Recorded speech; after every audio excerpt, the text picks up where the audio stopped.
also good communication with the riders leading up to the events, and being able to answer questions, being reachable as series and race directors. And that's something that has really shined through with every one of the members of Northern Ohio Mountain Bike Series, because every race is put on by a local team or trail advocacy group to be part of this series. And that's another thing that makes the series unique. Since each race is put on by some local group, that group decides where the money goes. The series is designed to be nonprofit, so the money by and large is going back into local trails and back into juniors programs as decided by the local race director. That's great. And that's pretty much my takeaway from reading the website last night. It's by racers, for racers. I did notice that there was a junior event today, a 20-miler. Yes. For 12 and older. Is that correct? 12 and older, yeah. Okay. Do you know how that race went down? And it went down amazing. Okay. These kids, they got to go up Schoolhouse Climb, the second climb, which, with a running stream through the center of it, you know. That's an adventure. And, then they got to come back to the farm and do the field laps and, do the other climbs. And the parents that were with them, the chaperones, had a wonderful time as well. And I think by and large it was a huge success. And then it was kind of neat too, because a local kid that I just met today who's into mountain biking showed up, and he actually won the 19 miler this morning, the 20 miler. So that's kind of neat too, in the sense to put a local kid on the podium. Yeah. And it wasn't restricted to 12 and over. It was actually that we had a rule that if you were 12 and under, you had to have a chaperone rider with you. And we actually had two fierce young juniors out there, Louis Schmidt and Ryan Wolf. Ryan's age 11, a mile and a half into the race, he had a seat post bolt come loose, returned to race start. They attempted to bodge a repair, took him back to where they left the race course.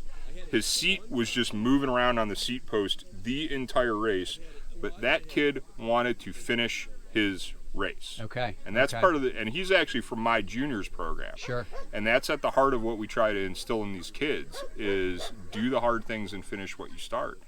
And I think the youngest rider on course today was Louis Schmidt, 9-year-old girl, did the entire course with her mom at her side. Okay. And it's not just this year, but before, our shortest course was 37 miles long, and Matt's been bringing his kids here now for the last 4 years, and we've watched kids as young as 11, 12 years old do our 37-mile routes out here with over 4,000 feet of climbing. It might take them 4 or 5 hours, but these kids don't give up. Okay.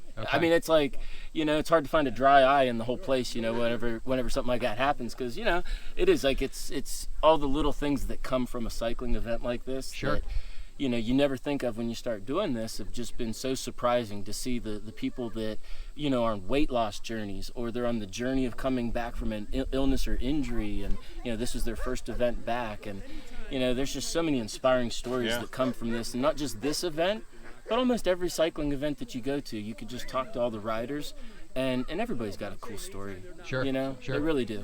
I mean, after all my bitch moaning, complaining with my crash at mile 25 or so, after hearing that he finished the race with that issue, I'm pretty happy that I finished myself. Yeah. Right. Yeah. And Mike mentioned people on their weight loss journey. Another thing I set out to do with the series from day one was make it as inclusive as possible. Mm-hmm. And anybody at this point that says e-bikes are not here to stay is just not paying attention. And I thought it was important that e-bikes be included in the series, and we have an e-bike category. And we haven't had a lot of participants this year. It's been just a handful of people turning out to race e-bikes. But one guy, I'm going to call him out by name, Gregory Bonheim, I'm probably butchering his last name, was somebody I met at local trail near Cleveland earlier this year. And Gregory is a person who has lost over 100 pounds by getting on an e-bike and getting outside. And I kept telling him he's got to enter a race. And he's, I'm not ready. And I kept saying, best way to train for a race is start racing. Sure. Races are miles. Sure. And finally, I just took to the Canva for him and just started goading him. And basically heckled him into a corner until he entered the race. Yeah, I saw him today. He passed me. Yeah. Gregory came out, did his first ever mountain bike race today. Sure. And I have consistently been putting out videos with the race series as promotion on the social media, and I always, up until this race, I was always ending those videos by saying, "See you at the start line." Very good. But I told Gregory, "See you at the finish."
Bottom.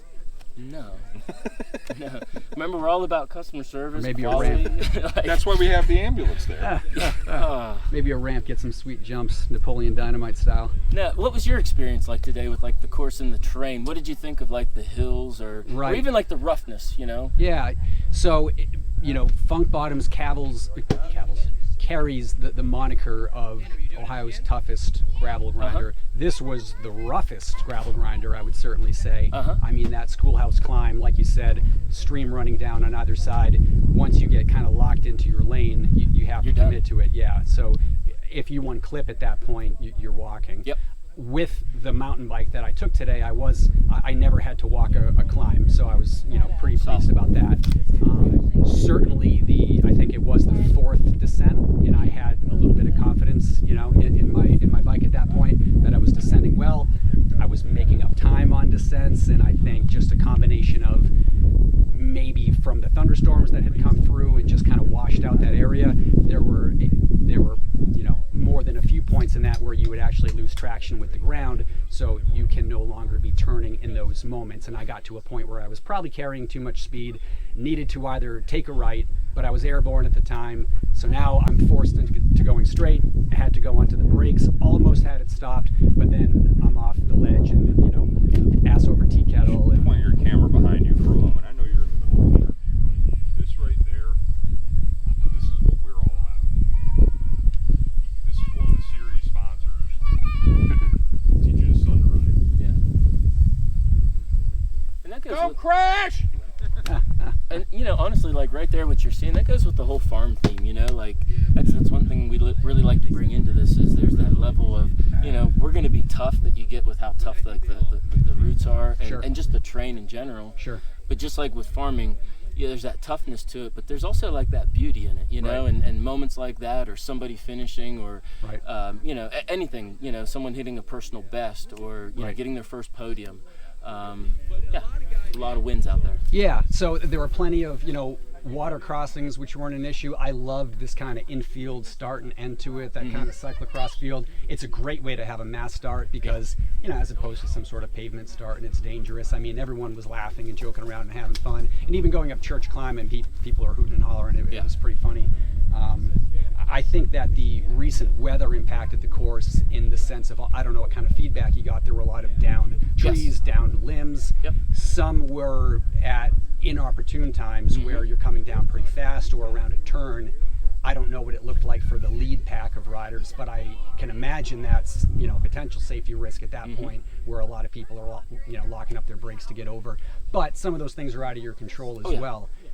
I've heard you refer to this area as the crumple zone as far as the glacial history. Yeah. It is an excellent place to hold an event just because of how challenging it is. I mean, it's hard to ever settle into a rhythm. You're going up or you're going down. You're going up or you're going down. You're interval training basically with these hills. I mean, you look at it looks like Bart Simpson's haircut when you look at your elevation maps around here. Right. Yeah, I mean, it looked like 10 major climbs, and even as you kind of peaked out, it was fractal. Every Bart Simpson had a Bart Simpson on top. Exactly. Yeah. I mean, it was an incredible place to have a course. So. And it's neat. Did you look at like the topographical maps and see like you can see right where like the glacier ended? Yeah. And then you have that crumple zone. They call it the terminal moraine, and I mean we're right in that band of it to where I mean there's few places in Ohio really that you can ride a bike that are as difficult as here. Sure. And I think you'd agree with that after today, right? Oh yeah. I regret nothing but my 400, 500 foot climbs.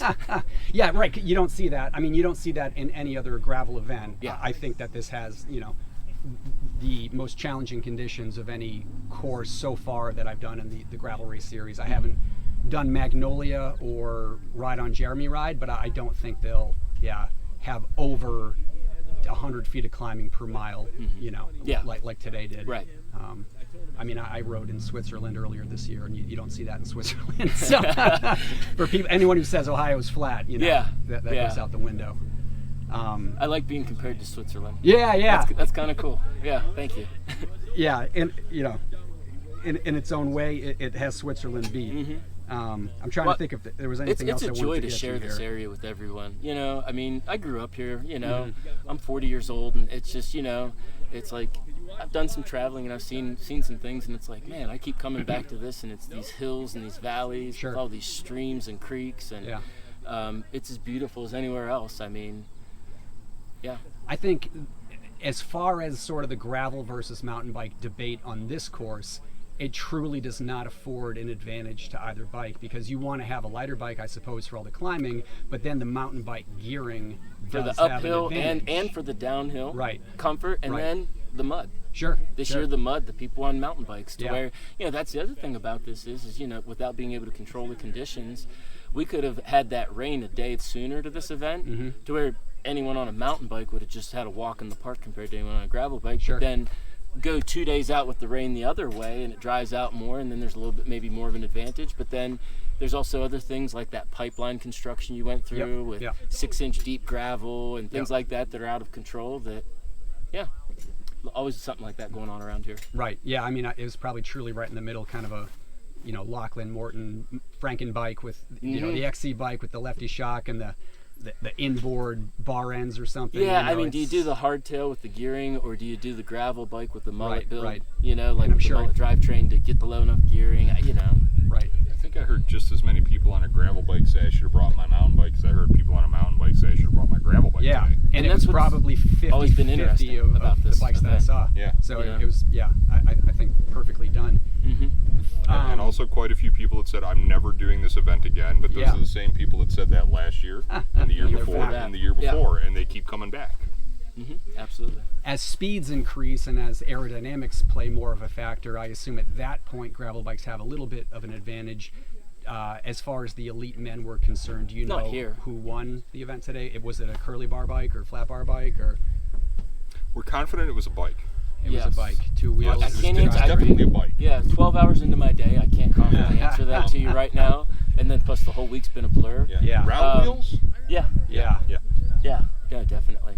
26-inch, maybe a folder, something like that. Yeah, yeah. Maybe a penny farthing. Who knows? Someone runs one of those. I pay for their hotel, their everything. Sure. You know. I mean, the front one would have good rollover, but I don't know about the weight distribution. Yeah. But no, it's. I'm glad you had a great ride, and Yeah. even with the injury and all that, Sure, just sure. you being in great spirits and everything. Appreciate that. Right. Yeah. I mean, that'll be within my control, and my wife and I can talk about that when I get home with stitches. So. Yeah. You guys have been excellent. Do you have anything else you want to say? I mean, congratulations on having the roughest course I've done, and Yeah. congratulations on the longest interview. So. Oh yeah, no, thank you. No, it's one of those things. The back and forth, talking with you about this has been great, Yeah. and just want to get the message out about what we're up to, and we're really helping a lot of people and giving back to the community, and that makes. I know it makes me feel good. How's it make you feel, Matt? Tired. Tired? Very, very tired. Winter's right around the corner, off season. You can relax. Okay. Yeah. You can sleep, act like a bear, hibernate. Grr. There you go. Awesome. Well, thank you very much, guys, and this will be up on Avail Ohio before you know it. Thank you. You're welcome. Thanks.